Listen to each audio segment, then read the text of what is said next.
most important thing is that most of the church is purely white. So as you enter, it gives you a sense of immense space, and but it doesn't make you lost. It's cozy and big at the same time.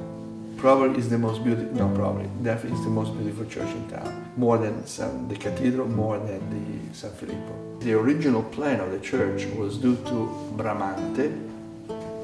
He's an architect from the Marche, an architect who operated a lot in Milan. He designed the funeral chapel of the Dukes of Milan, and he cooperated. He was in this place in the same time in which Leonardo da Vinci was painting the Last Supper. But he was called by the Pope to return in the state of the church, and the Church of Santa Maria delle Vergini is one of his tests that he was doing in order to design the bigger project he was asked to do, the new Basilica of St. Peter. It is exactly in the shape of a Greek cross, because the square is divided into 9 equal squares. There is 3 squares in the nave, the one of the entrance, the one in the middle, below the dome, and the one of the apse. And there are 3 squares also on the other side. So it's the perfect church that encompasses the circle that can be inscribed inside the square, like the famous Vitruvian Man designed by Leonardo da Vinci. Its floor plan is exceptional. The church is full of artworks, some of those from important painters and some from less important painters. There is an altarpiece which is extremely interesting because among the different saints represented there is San Giuliano, which is the saint protector of the town of Macerata, and he holds in his lap a little model of the town of Macerata.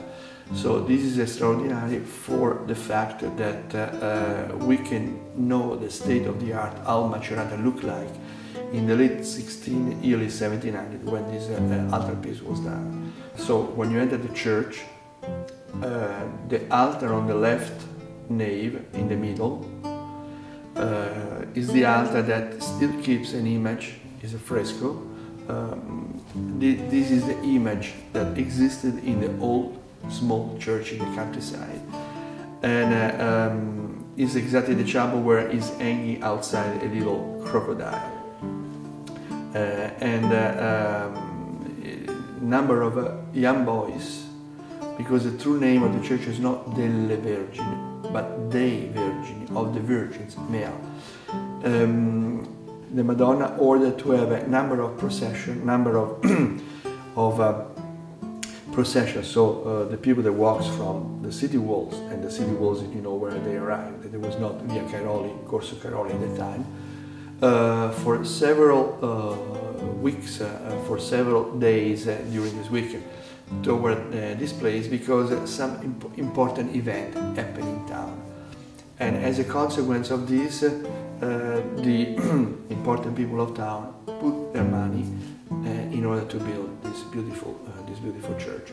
The crocodile was found along the Chienti River, and probably, lost.